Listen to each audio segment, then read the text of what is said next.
अथ 30औं अध्याय काञ्चन मालिनी उपाख्यान।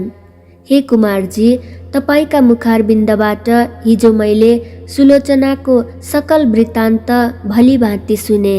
उनी जन्मैदेखि पुण्य आत्मा थिइन्। हुन सक्छ उनी उनको पहिलेका जन्महरूदेखि नै नारायणको तपस्या गर्दै आएकी हुँदी हुन्। पूर्वजुनीहरूको अभ्यासको संस्कारले नै यस जन्ममा पनि नारायणको तपस्यामा तल्लीन हुन सकेकी होलिन्। किनकि ब्रह्माले शिवले झै यसै जन्ममा मात्रै लाभ हुने अस्थायी वर नारायणले दिँदै हुनुहुन्न। उहाँले त तपस्या पूरा भएपछि मात्रै काम पुर्याएर चिरस्थायी अविनाशी मुक्ति पद मात्रै वर दिनुहुन्छ र उहाँको तपस्यामा लागेको व्यक्तिले त्यो तपस्या जन्म जन्मान्तरमा भए पनि पूरा गर्नै पर्छ। नगरेसम्म त्यो अधुरो तपस्या पूरा गराउनका लागि त्यस साधकलाई सांसारिक विषय वासनाबाट हटाई त्यसमा नअल्मल्याई विरक्त्याउन विष्णुले सुलोचनालाई जस्तै परिस्थिति पारिदिनुहुन्छ रे। पूर्व जन्मका तपस्याका अभ्यासको लर्को त्यो तपस्या नटुङ्गिएसम्म हरेक जन्ममा पछि लागिरहेको हुन्छ भन्ने कुरो शास्त्रहरूले कहेका छन्। सुलोचनाको पनि यस्तै परिस्थिति हुँदो हो र यस जन्ममा पूरा गरिन् होली। यसमा के आश्चर्य छ र भन्ने तर्क वितर्कले हिजो मलाई रातभरि पटक्कै निन्द्रा परेन, छटपट्याइरहे। तसर्थ पूर्व जन्महरूको धर्मको संस्कार पनि पटक्कै नरहेका यस जन्ममा पनि उग्र अति निन्द पापै पाप मात्र गरेका भयङ्कर पापीजन पनि उमेर ढल्केपछि बाँकी जीवनभर ती दुई प्रख्यात त्रिवेणी मध्ये कुनै एकमा रही नियमपूर्वक नित्य त्रिवेणी स्नान, मकर स्नान, स्वस्थानीको व्रत पूजा गर्ने जनहरू ती उसका त्यस्ता उग्र पापहरूबाट छुटेका छन् कि छैनन्? छुटेका छन् भने त्यस्तो घोर पापबाट को छुटेका छन्? अन्तमा ती कस्ता भएका छन्? कहाँको बास पाएका छन्? आज मलाई यही कुरा सुन्नको प्रबल इच्छा जागेको छ। ती मध्ये एउटाको कथा आज सुनाउनुहोस् भनी अगस्त्य मुनिले बिन्ती गर्दा कुमारजी आज्ञा गर्नुहुन्छ। हे अगस्त्य मुनि, सुलोचनाको त्यो अद्भुत दिव्य कथा तिमीले हिजो सुनिसक्यौ। अब आज तिमीलाई म काञ्चन मालिनी नामकी एउटी श्रेष्ठ अप्सराको अत्यन्त राम्रो कथा सुनाउँछु। सावधान भएर सुन। यो चलिरहेको पद्मकल्पको 28औं चौघडी भन्दा 2 चौघडी पहिलेको त्रेता युगमा गन्धर्व नगरमा जन्मिएकी अत्यन्तै राम्री काञ्चन मालिनी नामकी अप्सरा सूर्य, चन्द्र, पृथ्वी यी तीनै मकर राशिमा रहेकाले कुम्भ योग परेको माघ महिनाको माघे औँसीका दिन प्रयागमा गङ्गा, यमुना, सरस्वती मिलेको सङ्गम स्थल त्रिवेणीमा सचैल मकर स्नान गरेर त्यत्तिकै चिसै लुगाले आकाशमा उडेर कैलाशमा गइरहेकी थिइन्। अत्यन्त तेजस्विनी, सुन जस्तो वर्ण, ढिस्केको नितम्ब, लाम्चा आँखा, पूर्ण चन्द्रमा जस्तो चहकिलो अनुहार, लामा केश, ठडिएका गोल स्तनहरूले शोभिएकी कुच्चिन अर्थात् सुनको मसिनो धागो जस्तै तारले बुनेको चिनिया सारी र चौबन्दी चोलो टम्म मिलाएर आङमा लाएकी, नुहाउँदा आँचल कम्मरमा कसेकीले छातीमा चौबन्दी चोलो भुक्किएकी अति राम्री उसलाई आकाशमा उडेर गइरहेकी देखेर तल हिमालयको कन्दरामा रहने पहाड जस्तै अग्लो कुरूप कुनै बुढो राक्षसले उनलाई देख्यो र उसले भन्यो, हे कमलका फूलको कोपिला जस्ता आँखा भएकी कल्याणी, तिमी को हौ? तिमी कहाँबाट आइरहेकी छेउ? तिम्रो लुगा किन चिसै छन्? तिम्रो चुल्ठो किन भिजेको छ? हे सुन्दरी, कहाँबाट आएकी हौ? तिमीमा यो उड्ने शक्ति कसरी भयो? अनि हे कल्याणी, कुन पुण्यले तिम्रो यो शरीर यति तेजिलो भएको हो? यो यस्तो अत्यन्तै राम्रो मनोहर रूप कसरी भयो? हे सुलोचने, राम्रा आँखावाली, तिम्रो चिसो लुगाबाट मेरो टाउकोमा झरेको पानीको थोपाले, हे भद्रे, सधैँ क्रूर रहने मेरो मन एकाएक शान्त भयो। यो जलको छिटाको यस्तो महिमा के हो? यो कुरा मलाई बेली बिस्तार लाएर वर्णन गर, किनकि मलाई तिमी अत्यन्त शीलवती लागिरहेकी छौ, यसकारण तिम्रो आकृति गुणहीन हुन सक्दैन। त्यस राक्षसको यस्तो कुरा सुनेपछि आफ्नो उडान रोकेर त्यो अप्सरा काञ्चन मालिनीले भन्न थालिन्, हे राक्षस, सुन, म आफ्नो इच्छा अनुसार रूप धारण गर्न सक्ने काञ्चन मालिनी नाम गरेकी अप्सरा हुँ। अहिले म प्रयागबाट आइरहेकी छु। मैले प्रयागमा गङ्गा, यमुना, सरस्वतीको सङ्गममा नुहाएकी छु। त्यसै उसले मेरो केश र वस्त्र भिजेको छ। हे राक्षस, म यतिखेर पर्वतहरूमा अति उत्तम कैलाश पर्वतमा गइरहेकी छु। उहाँ सुर, असुर अर्थात् देव, दानवले भक्तिपूर्वक पूजा गरिने पार्वतीपति महादेव रहनुहुन्छ। हे राक्षस, प्रयागको त्रिवेणीको जलको प्रभावले तेरो दुष्टता हटेको हो। जुन गङ्गा, यमुना, सरस्वतीको सङ्गम स्थल प्रयागको त्रिवेणीमा धेरै वर्ष मकर स्नान गरेको पुण्यको प्रभावले म यतिखेर सुमेधा नामका गन्धर्वकी अति सुन्दरी छोरी भएकी छु। अब म त्यो सबै कुरो तिमीलाई बेली विस्तार लाएर कहन्छु, तिमी मन लाएर सुन। यस पद्मकल्पको 26औं चौघडीको त्रेतायुगमा म अजनाव देश अर्थात् अचेलको भारतवर्षमा रहेको कलिङ्ग देशको कलिङ्गाधिपति राजाकी परी जस्ती सुन्दरी रखौटी यवनीबाट जन्मेकी हुनाले रूप र सुन्दरताले शोभिएकी अनि आफ्ना सुन्दरताका मदले घमण्डिएकी परम सुन्दरी नामकी वेश्या थिए। त्यस कलिङ्ग नगरमा त्यतिखेर म अरू समस्त सुन्दरीहरूको शिरोमणि यानि अग्रणी थिएँ।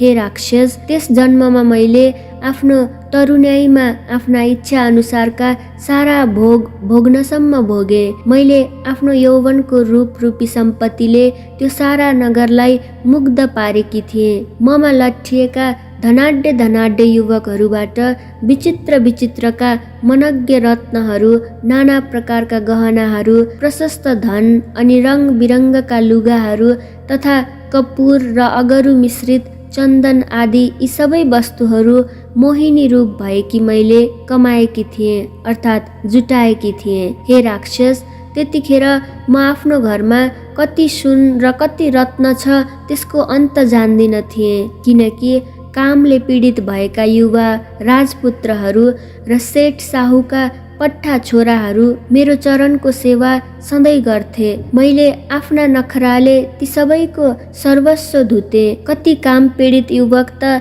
आपसमा हानाहान गरेर मरे पनि। त्यतिखेर त्यो अति राम्रो पुरा नगरमा मेरो त्यस्तै चाल थियो। परन्तु जब मेरो दन्दनाउँदो उमेर ढल्कियो र युवकहरूको ओहिरो आइरहन ओइलाउँदै गयो, तब मेरो मन विरक्तिँदै सोच गर्न लाग्यो कि हरे शिव, मैले जवानीमा न त सत्पात्रमा दान दिएँ, न मैले कुनै यज्ञादिमा हवन गरेँ वा गराएँ, न त मैले कुनै मन्त्रको नै अनुष्ठान गरेँ, न त मैले कुनै व्रत नै नियमपूर्वक गरेँ, न त मैले धर्म, अर्थ, काम, मोक्ष दिने भगवानको आराधना नै गरेँ, न त मैले दुर्गति नाश गर्ने दुर्गा देवीको पूजा नै गरेँ। यो जाबो तुच्छ 2 दिने चटक मटके नरकीय सुख भोगको उपभोग गर्ने प्रबल लालसाले गर्दा न त सारा पाप हर्ने विष्णुको नै स्मरण गरेँ या उनको नाम जपे, न त ब्राह्मणहरूलाई असल असल भोजन र प्रशस्त दक्षिणाले तृप्त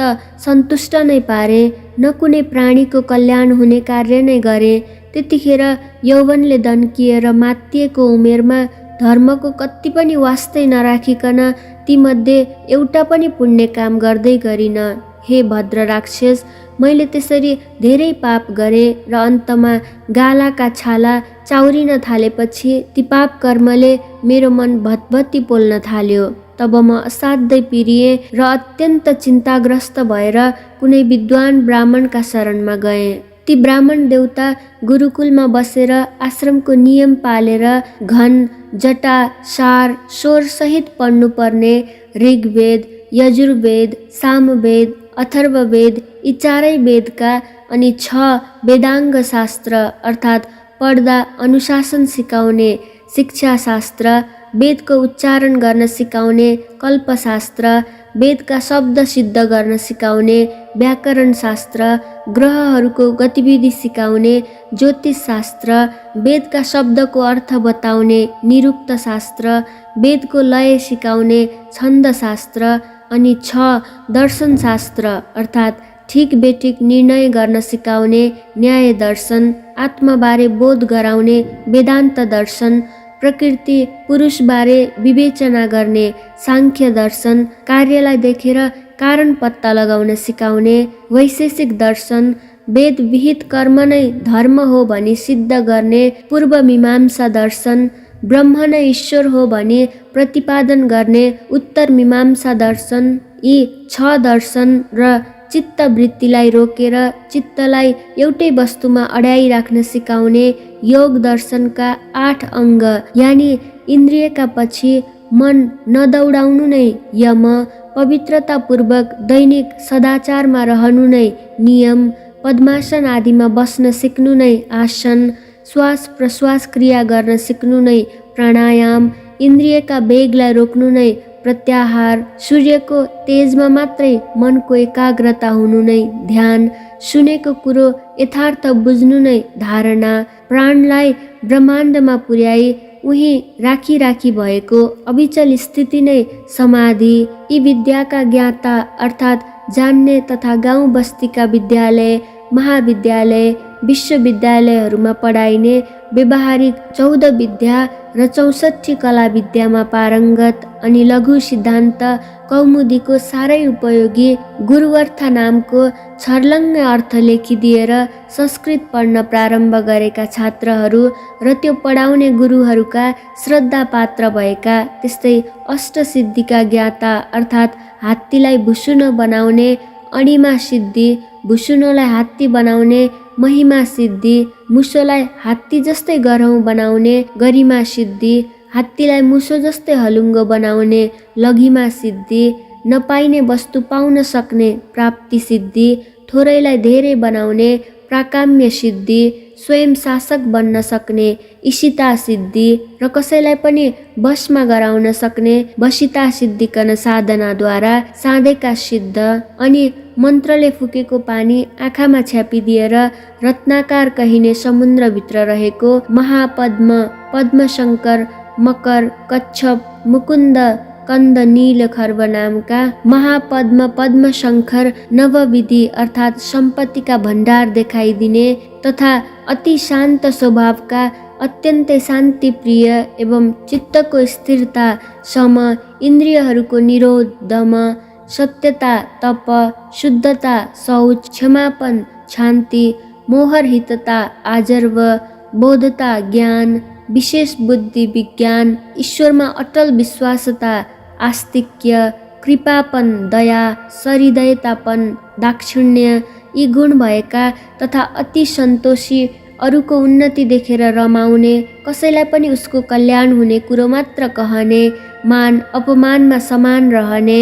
मानिसले आकाशमा उड्न सिक्यो, पानीमा बुड्न सिक्यो, भुइँमा गुड्न सिक्यो, तर मानिसको परस्परमा कस्तो सद्व्यवहार हुनुपर्छ भन्ने कुरा सिक्न सकेन भनी पिरिरहने, किन्तु भूमिबाट जल पैदा गरिएको हुनाले भूमिपुत्र भौमासुर कहिने, जसलाई भस्मासुर पनि भन्दछन्, त्यस्तो जसले आफ्नै आमा पृथ्वीलाई खोक्र्याएर उसको सन्तुलन बिगारी परिणाममा विध्वंस रूपी प्रलय गराउँछ, जसको चहल पहलले केही दिनको क्षणिक सुख दिलाए पनि समस्त जनताको शान्ति, हित र आनन्द हर्दछ, त्यस्तो दानवी भौतिक विद्यालाई पटक्कै मन नपराउने तथा 6 वेदाङ्ग अर्थात् शिक्षा, कल्प, व्याकरण, निरुक्त, ज्योतिष, छन्द अनि षट दर्शन अर्थात् न्याय, वेदान्त, साङ्ख्य, वैशेषिक, पूर्व मीमांसा, उत्तर मीमांसा अनि 4 वेद अर्थात्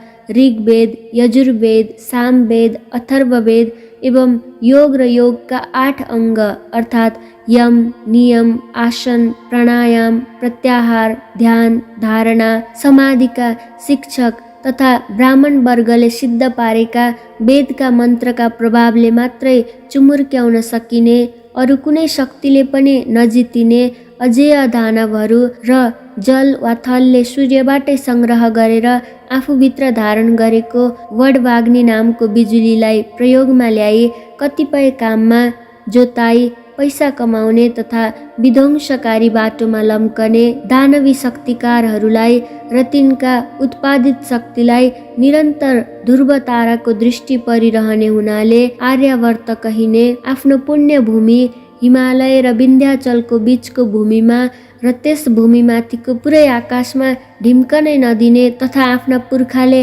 आफ्ना उत्तराधिकारी सन्तान ब्राह्मण वर्गलाई मात्र ती मन्त्र सिद्ध गर्ने शक्ति थाती छाडेर गएका वेदका मन्त्रहरूलाई सिद्ध पार्न आफ्ना शिष्यहरूलाई उक्साइरहने अनि तिनको बुद्धि तिखार्नलाई गायत्री जपको महिमा बताइरहने, फेरि पृथ्वी, जल, तेज, वायु, आकाशको सामूहिक शक्ति समूह नै ब्रह्मा हो भन्ने जानिराख्न सधैँ पाञ्चायनको पूजा गर्न लाउने, सूर्य उत्तरायण हुँदा 108 मिनेट दिन बढ्छ र सुमेरुमा पुगी 2-4 दिन उसलाई परिक्रमा गरी सूर्य दक्षिणायन हुँदा 108 मिनेट नै दिनमान घट्दछ भन्ने स्मृति बोधका लागि 108 दानाको रुद्राक्षको वा अरू कुनै मालामा गायत्री जप गर्न लाउने, अनि मैले भनेका यी कुरा नमानेर सूर्य उदाउँदा भाग्ने, सूर्य अस्ताउँदा जाग्ने, अन्धकार झैँ जागेको दानवी विलासिताको चमक दमकमा लट्ठी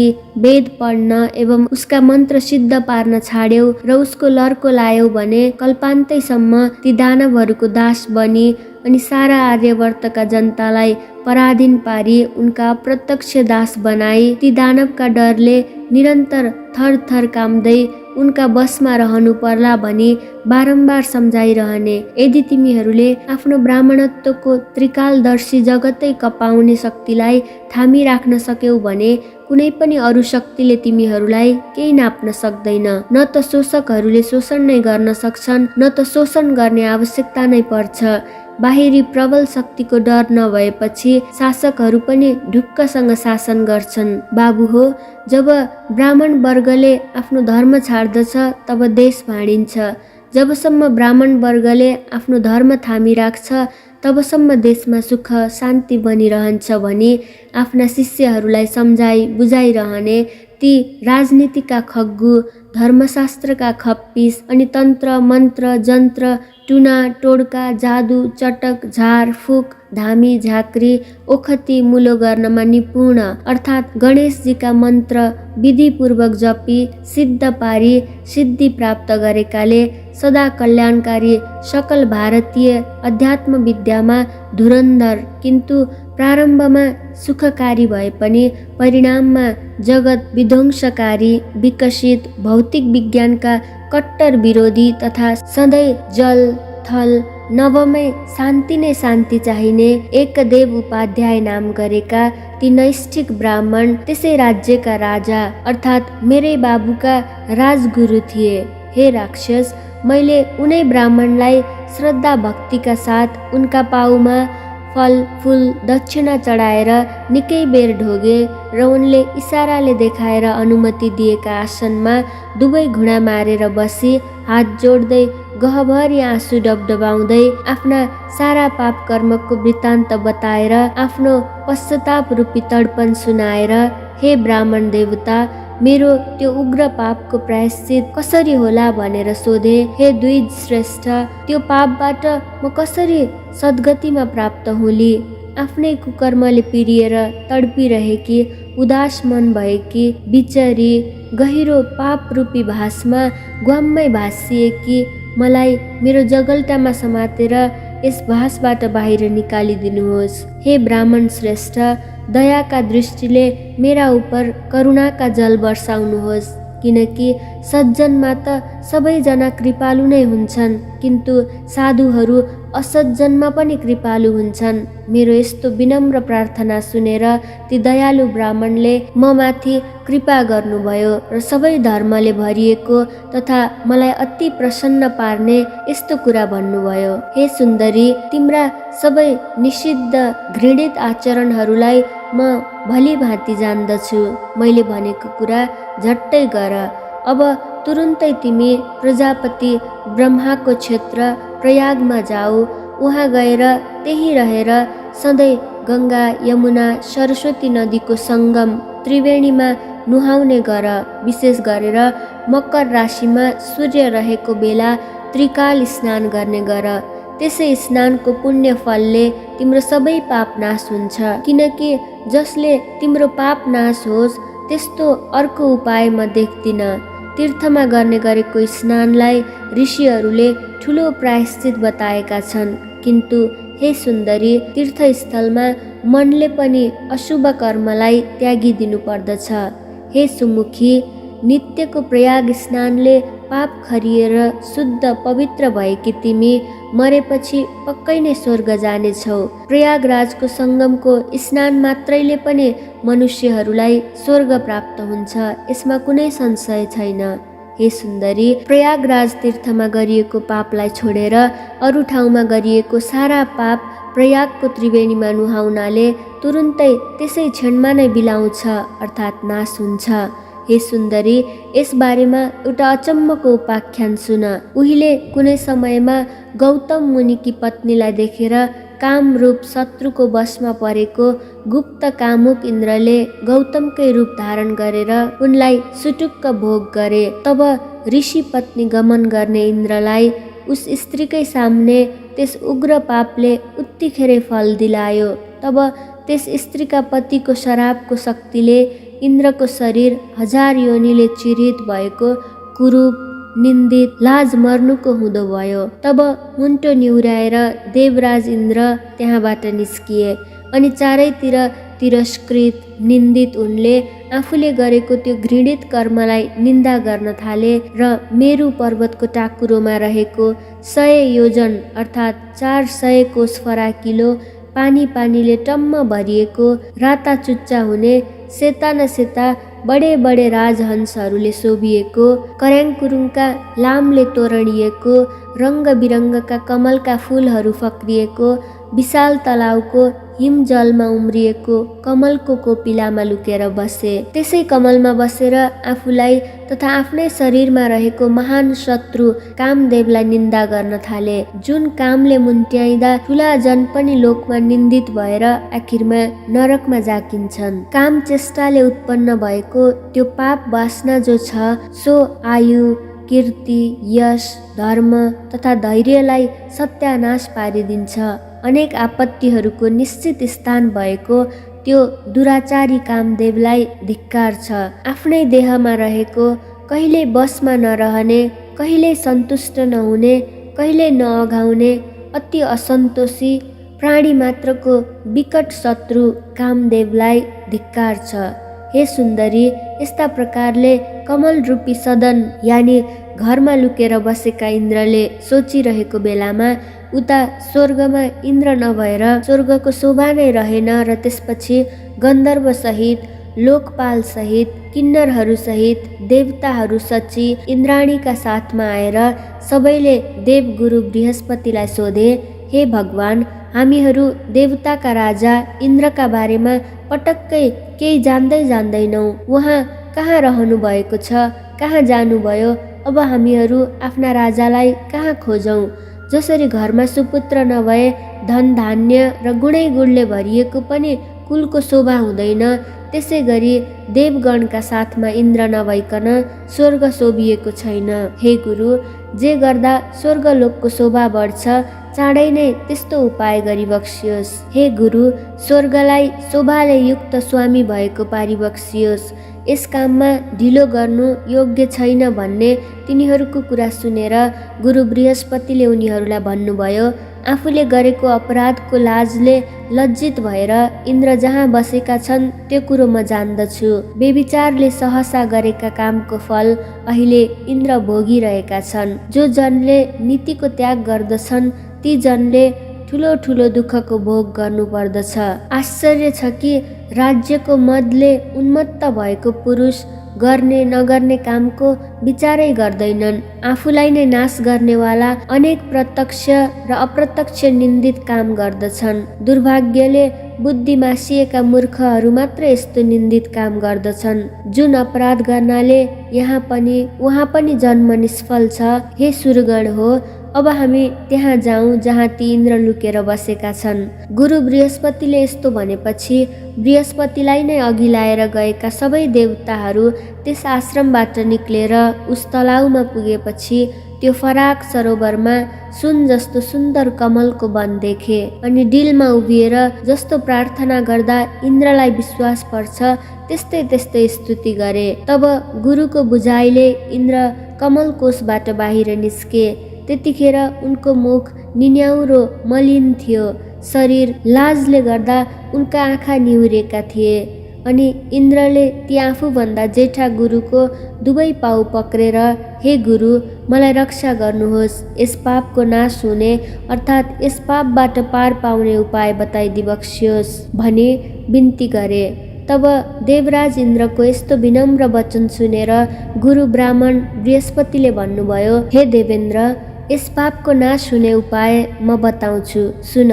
यदि प्रयागमा गएर गङ्गा, यमुना, सरस्वतीको सङ्गम स्थल त्रिवेणीमा झ्वाम 108 डुबुल्की मारेर माघे औँसीका दिन नुहायौ भने मात्र पनि त्यसै क्षणमा तुरुन्तै यस पापबाट तिमी छुट्दछौ। हे देवराज, हिँड, तिम्रा साथैमा सबै वहाँ जाउँ भन्ने आफ्ना गुरुको आज्ञा सुनेपछि आफ्ना गुरु र आएका देवगणका साथै इन्द्र आकाश मार्गले माघे औँसीका दिन प्रयागमा पुगे अनि गङ्गा, यमुना, सरस्वतीको सङ्गम स्थल त्रिवेणीमा 108 डुबुल्की लाएर नुहाए। तब तुरुन्तै उनी आफ्ना पापहरूबाट मुक्त भए, यानि छुटे। अनि अत्यन्त प्रसन्न भएका देवगुरुले उनलाई वर दिनुभयो, हे निष्पाप इन्द्र, प्रयागमा कुम्भ स्नान मात्र गर्नाले तिम्रो पाप नाश भयो। हे इन्द्र, अब सब पाप नाशिएका तिम्रा यो 1000 योनिका बदला मेरो कृपाले अहिले तिम्रा 1000 दिव्य दृष्टि होउन् भनेर वर दिनुभयो। त त्यतिखेरै ब्राह्मणका वरले सचिपति इन्द्र पनि जसरी मानसरोवर हजारौं कमलले शोभिएको छ त्यसै गरी अरूले नदेखिने दिव्य 1000 आँखाले शोभिए। त्यसपछि सबै देवताहरूले र ऋषिहरूले पुजिएका तथा गन्धर्वहरूले स्तुति गान गरिएका छँदा ती इन्द्र आफ्नो अमरावती नगरीमा गए। हे सुन्दरी, त्यस्ता प्रकारले प्रयागको त्रिवेणीमा माघे औँसीमा नुहाउनाले त्यस्तो पापी इन्द्र तुरुन्तै पाप सखाप भएका भए। त्यसकारण हे कल्याणी, आफ्नो उग्र पाप नाश गर्न चाहने हे सुन्दरी, अब तिमी तुरुन्तै आफ्नो समस्त पापको विनाश गर्नका लागि तथा अचल स्वर्ग वा कैलाशवास प्राप्तिका लागि त्यो देवताहरूले पनि सेवा गरिएको प्रयागको त्रिवेणीको सङ्गममा जाऊ र आज पौष शुक्ल एकादशी हो। आजको 5 दिनमा पौष शुक्ल पूर्णिमा आउँछ। त्यस दिनदेखि नै प्रातः क्रिया सकि हात गोडाका नङ काटी त्रिवेणीमा नुहाई धुवाई शुद्ध पवित्र भई हविष्य वस्तु मात्र दिनहुँ 1 छाक खाई त्यहाँका तीर्थ पुरोहितलाई सोधी उनले भने वा अराय बमोजिम गरी नियमपूर्वक त्रिवेणीमा त्रिकाल स्नान गरी सौभाग्य दिने, सौभाग्य बढाउने, पाप सखाप गराउने, स्वर्गवास दिलाउने स्वस्थानी देवीको व्रत बसी माघ शुक्ल पूर्णिमाका दिन देवीको उद्यापन पूजा सक्ने गरी उसै बीचमा नै मकर राशिमा सूर्य सरेको दिन परे माघे सङ्क्रान्तिदेखि फागुन सङ्क्रान्ति नलागेसम्मका दिनहरूमा त्रिवेणीमा माघ स्नान अर्थात् मकर स्नान श्रद्धा भक्तिपूर्वक ओम नमो भगवते वासुदेवाय यो मन्त्र जप्दै गर्ने गर त स्वस्थानी देवीको कृपाले र प्रयागको त्रिवेणीमा माघभरि मकर स्नान गरेको पुण्यले तिम्रो सारा पाप नाश हुनेछ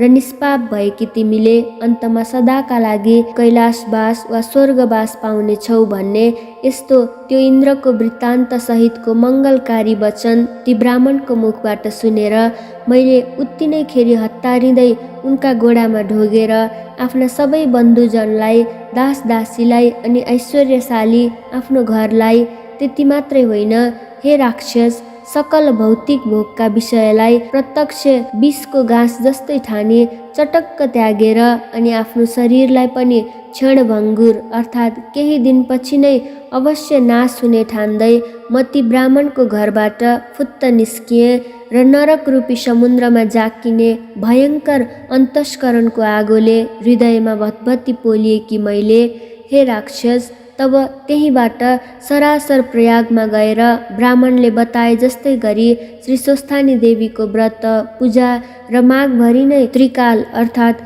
बिहान मध्याह्न साँझ नियमपूर्वक गङ्गा यमुना सरस्वतीको सङ्गम स्थल त्रिवेणीको जलमा श्रद्धा साथ पटकै पिच्छे ओम नमो भगवते वासुदेवाय जप्दै 108 डुबुल्की मारेर मकर स्नान गर्ने गरे। अब हे बुढा राक्षस, त्यस त्रिवेणीमा गरेको मकर स्नानको महिमा सुन। 3 दिन त्यहाँ लगालग मकर स्नान गरेपछि मेरो समस्त पाप नाश भयो। बाँकी 27 दिनको माघ स्नानले मलाई जो पुण्य प्राप्त भयो त्यस पुण्यले मलाई देव योनिमा जन्मायो। यतिखेर म देवी पार्वतीकी अति प्यारी सङ्गिनी भएर कैलाशमा रमाउँदै बसेकी छु। त्यसै प्रयागको मकर स्नानको प्रभावले नै मलाई यस्तो यो पूर्व जन्मको जाति स्मरण ज्ञान इच्छा अनुसारको रूप बदल्न सक्ने शक्ति, यो खेचरी यानि आकाशमा उड्ने र उही अडिने गति, राजगुरुमा भएको विविध विद्याको ज्ञान र यो कैलाशको वास प्राप्त भएको हो। त्यसैले प्रयागको मकर स्नानको महिमा सम्झेर प्रत्येक माघमा प्रयागमा मकर स्नान गर्न म प्रयाग जाने गरेकी छु। अब कैलाश पुगेर पार्वतीका साथै स्वस्थानी देवीको पूजा गर्छु। हे राक्षस, मैले मात्रै होइन, जसले पनि मैले जस्तै गरी त्रिवेणीकै तटमा बसेर स्वस्थानी देवीको व्रत पूजा र मकर स्नान गर्दछन्, ती सबैले पनि स्वर्गलोक वा कैलाश लोकको बास पाउँछन्।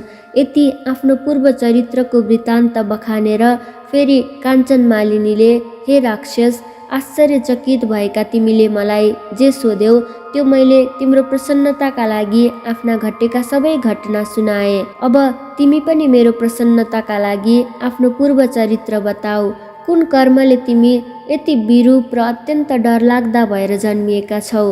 दारी जुङ्गा बढाएका बडा बडा दारा भएका मान्छेको मासु खाने भएर किन यो पहाडको गुफामा रहन्छौ भनेर सोधिन् त तब त्यो राक्षस भन्न थाल्यो, सज्जन जन प्रिय वस्तु दिन्छन् र गुह्य कुरो लिन्छन्, प्रेमपूर्वक बोल्छन् र सोद्धछन्। हे भद्रे, हे कल्याणी, पराईको कल्याण गर्नेवाली, ती सबै कुरा तिमीमा रहेका छन्। हे वामलोचने सुन्दरी, तिमीले मलाई निश्चय नै कृपा गर्यौ, यो कुरो म मान्दछु। हे भद्रे, हे कल्याणकारिणी, मेरो यो क्रूर कर्मको निवारण तिमीबाट नै चाँडै हुन्छ। यसकारण मैले जो स्वयं पाप गरेको छु अब त्यो सब तिमीलाई म सुनाउँछु।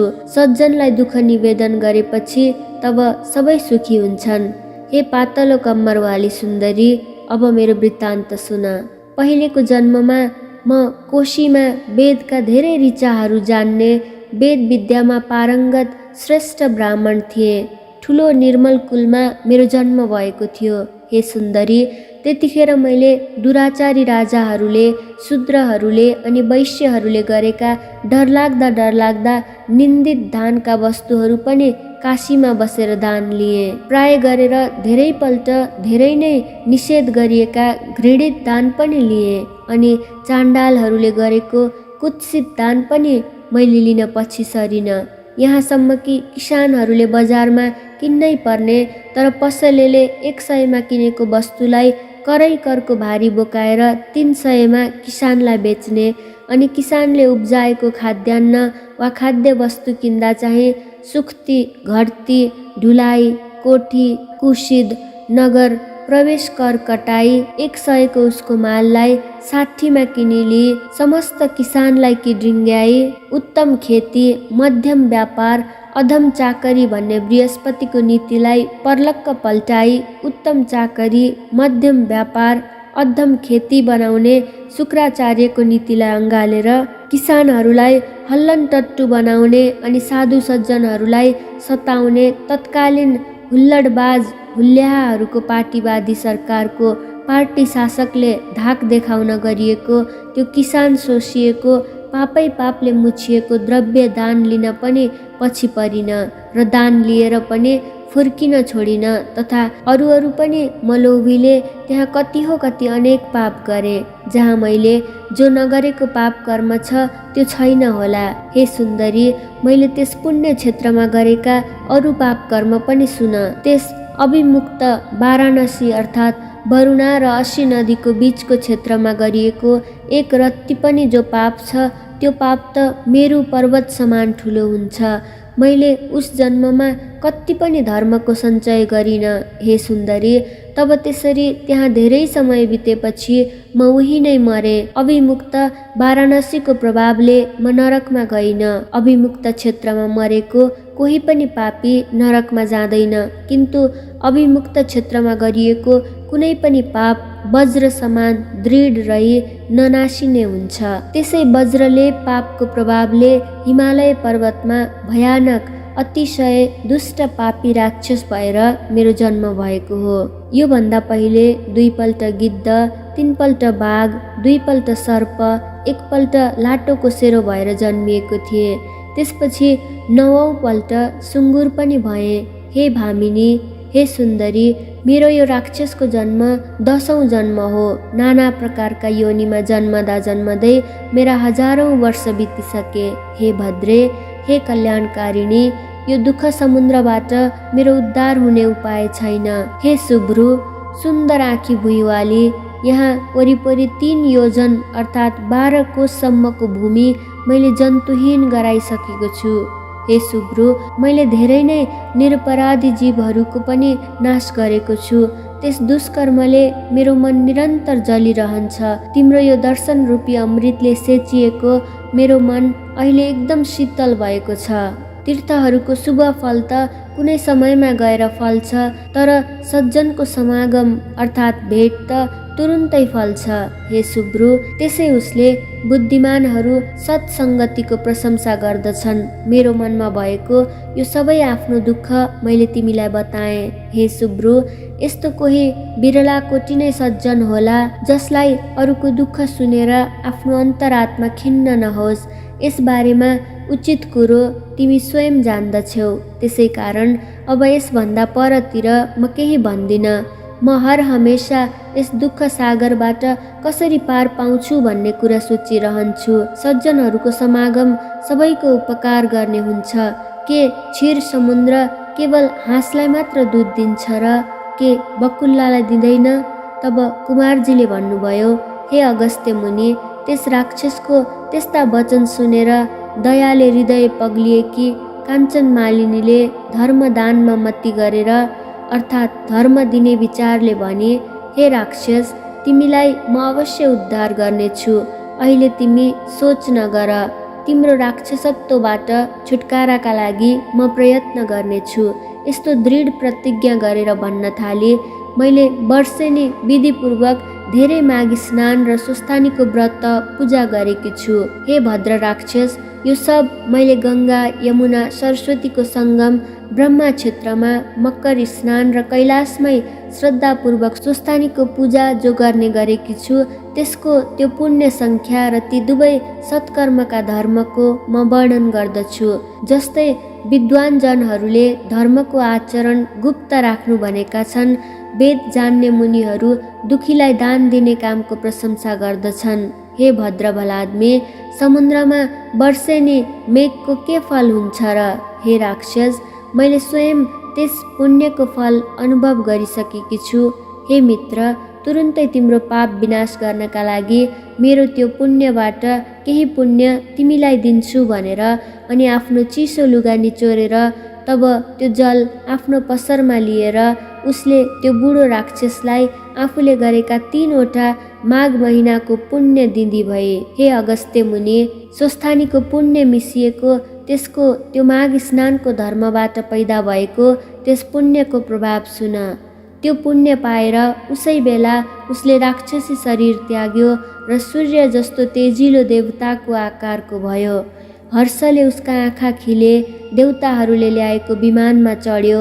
त्यतिखेर आकाशमा स्थित विमानमा उसको तेज चम्कियो। तब आफ्ना प्रभावले 10 दिशालाई प्रकाशमान पार्दै दिव्य देह धारण गरेको त्यो राक्षसले तब मानौ दोस्रो सूर्य समानको शोभा पायो। त्यसपछि उसले त्यो सज्जन काञ्चन मालिनीलाई प्रशंसा गर्दो भयो र भन्यो, हे भद्रे, हे कल्याणी, कर्मको फल दिनेवाला जो भगवान ईश्वर छ त्यो सबै कुरो जान्दछ। जहाँ जुन पापले मेरो उद्धार हुनै सक्दैनथ्यो ती सब पापबाट तिमीले मेरो निस्तार गरिदियौ।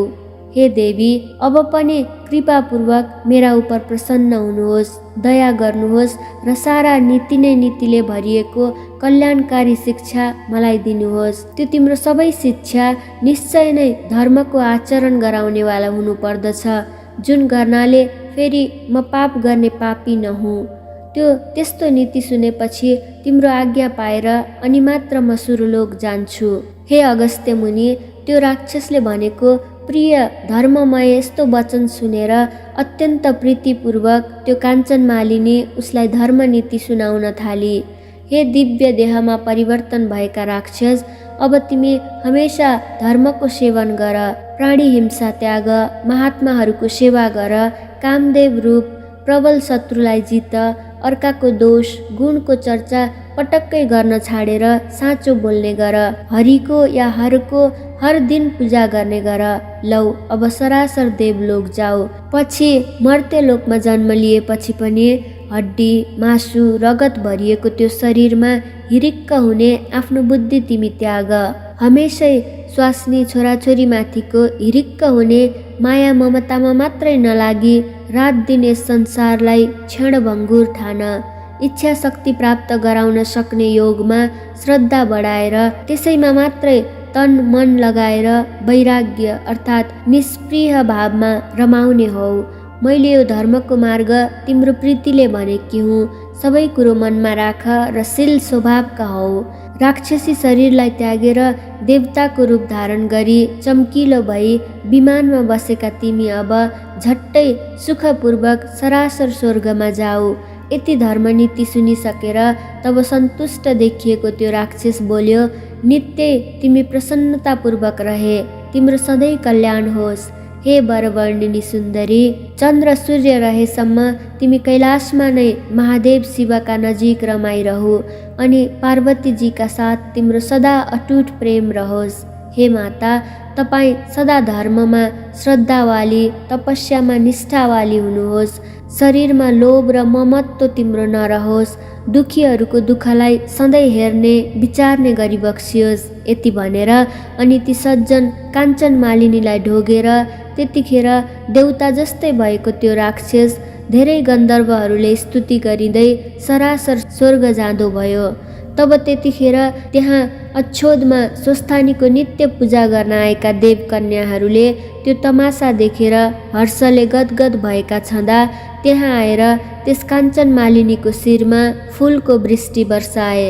त्यसपछि उसलाई अङ्गालो हालेर ती कन्याहरूले, हे भद्रे, तिमीले त्यस राक्षसलाई विचित्र तरिकाले पापबाट छुटायौ भन्ने प्रिय वचन भन्दा भए। त्यस दुष्टका भयले कोही पनि यस जङ्गलमा पस्न सक्दैनथ्यो। अब हामी निर्भय भएर यस जङ्गलमा सुखपूर्वक डुलफिर गर्छौँ भन्दै ती देवकन्याहरू आफ्नो नित्य पूजा सिद्ध्याउन अछोदतिर लागे। हे अगस्त्य मुनि, तिनीहरूको त्यस्तो कुरा सुनेर काञ्चन मालिनी अत्यन्त खुसी भई। तब त्यो सती काञ्चन मालिनी उसै दानले कृतार्थ हुँदी भई र स्वस्थानीको नित्य पूजा गर्नका लागि कैलाशतिर उडी। गन्धर्व कन्या त्यो श्रेष्ठ काञ्चन मालिनी परी त्यस राक्षसलाई उसको त्यो राक्षस योनिबाट छुटाएर तुरुन्तै आकाश मार्गले उडेर कैलाश जाँदा आफूले गरेको परोपकारले गर्दा अत्यन्त प्रसन्न भई। हे अगस्त्य मुनि, जो मनुष्य त्यो गन्धर्व कन्या काञ्चन मालिनी र त्यो बुढो राक्षसले कहेको यो श्रेष्ठ संवाद भक्तिपूर्वक सुन्दछ, त्यो मनुष्य सधैँ कहिल्यै पनि अधर्म गर्नतिर मन दौडाउने, आफ्ना इन्द्रियहरू रूप दुष्ट राक्षसहरूद्वारा बाधित अर्थात् पीडित हुँदैन र त्यसको बुद्धि सधैँ धर्ममा लागिरहन्छ। यसै उसले उसका परिवारलाई पनि प्रत्येक वर्ष श्री स्वस्थानीको पूजा गर्न र त्रिवेणीको मकर स्नान गर्न मन रमाइरहन्छ।